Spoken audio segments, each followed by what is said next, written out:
If we look at these, as I said, just to reassure you, grip-wise, we said absolutely fine, nothing wrong with that at all. All the other things there in terms of setup, alignment, really, really good for me, okay? Takeaway now from what we said last time was looking good, over the toe line nicely. So the club's going back there, pretty much square to target. You're hinging the wrist nicely to there, so the club's going back okay. The issue is now, as you go back, that right elbow just starts to rise. This is the before. Oh, this is your old one, yeah. Okay. So the right elbow's a bit higher. Okay. This one for me now is better. It's a bit lower. Yeah, it's a bit lower. It probably feels a lot more than. Oh yeah, because they're probably sucking down there somewhere. Okay. So with that elbow, to me, that's kind of your measure there. If that elbow is above that, then you're sort of too high. And that when you then get too high, you're then dropping it back in, or having to bring the club, in this case, back over the top a little bit too. There's that club now getting very, very vertical as you come back into the golf ball. My bad, sorry.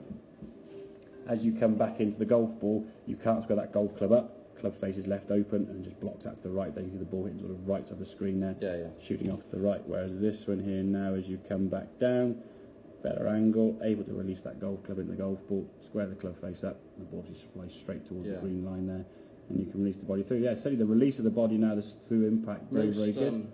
Sort of good finish position there. Most good players, though, it's not going at that angle on the top, is it? I would say most players. I mean, you get to like in line. Yeah, you get to there. Most players are probably more on that line when their hands are there. Okay. Yeah. So yes, you are slightly across the. Well, it's quite difficult. Most players, I would say, Davis Love was across the line a little bit. Fred Couples was certainly across the line. You can get away with Of course that, you can, exactly. Jim Phillips across the line. He does a lot of things. Crazy. So all the different swing positions that you can get into, I think, again, if you got to look at, is it a direct fault or is it characteristic? If it's something that you do consistently and it doesn't affect when the club comes back, if you can swing that way and return the club back to the golf ball that way every time, keep doing it. So the path is fairly square to the golf ball AC. And again, the path is measured by the point of contact, not from in here. Because your club's going to be coming from the inside there anyway. It's when you strike the golf ball. A lot of guys you've got to come in. So you see people on the driving range putting sticks on the down on. I think, hang on a minute, the club doesn't swing in that direction anyway, and you're measuring the path when you strike the golf ball. Okay, as you come in to hit, are you hitting the golf ball from this angle or that angle? Okay, not as the club travelling from sort of 3 foot away on the inside or outside. Okay, so in terms of your numbers being fairly low to zero, ideally what you're looking for is obviously 0-0 in terms of trackman launch points of the conditions. If you're 1s or 2s or 3s, you're never too far away. It's when you start going to sort of 6, 7, 8s, and a combination of, if you had, for example, 6 right, say 6 on the inside, but your club was 6 close, you've now got 12 degrees difference. Make sense? What shot would that be? If you had the club face aiming 6 degrees left and the club path 6 degrees into out. Massive draw. Oh, massive, exactly.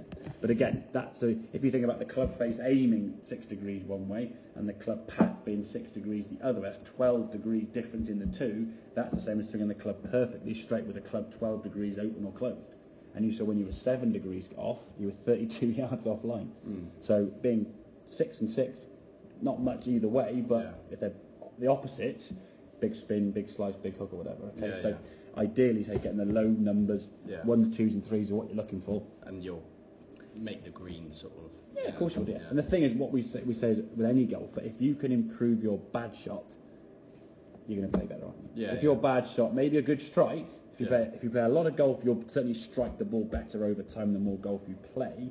But if your bad shot is over there somewhere, 30, 40 yards offline, as good a strike as that may be, you probably lose the golf ball. Or find some sort of trouble that's going to cost you 6, 7, 8.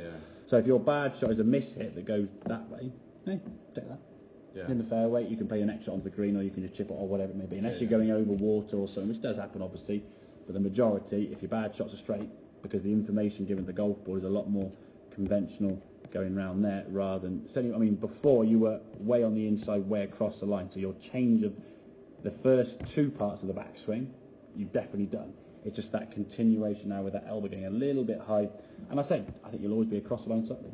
It's not the end of the world at all. It's not as if, oh my God, you can't. Oh no, of course not at all. And in some ways, keep that elbow down and it's not accentuating. Exactly. All I would say for you is, you're not as far across the line as possibly as soon as you were, and slightly across the line one way with a slightly strong grip would just encourage you in some sort of nice sort of soft draws.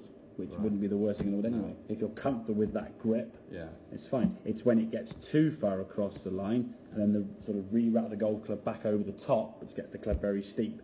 That's when you're going to struggle with the hybrids, the 3-woods, and the less lofted clubs. When loft's on your side, you've got a chance. I think I had some awful advice when I was younger. That you've got to hit down on the ball, and that's probably where it started. Yeah, you're sort of going there and you're just trying to lean. I mean, yes, spin on it. You do want to strike. The club does come down the golf ball, but if the club starts on the ground and swings up, by virtue of physics, the club's going to be coming down. Unless you do something against that by leaning back, but you don't. The problem is, as you said, though, people in your mind almost like, and they're trying to bury the club in there. And that's the problem sometimes. People tell you what the textbook says, but if that's not affecting your golf swing, then don't need that thing. I mean, imagine if you look at the last few winners on tour, if they read the so-called textbook, they would get worse. If Dustin Johnson rocked up in the next one with a neutral grip and had a flat left wrist there, he'd probably miss the golf ball. Because he's got a path that's straight,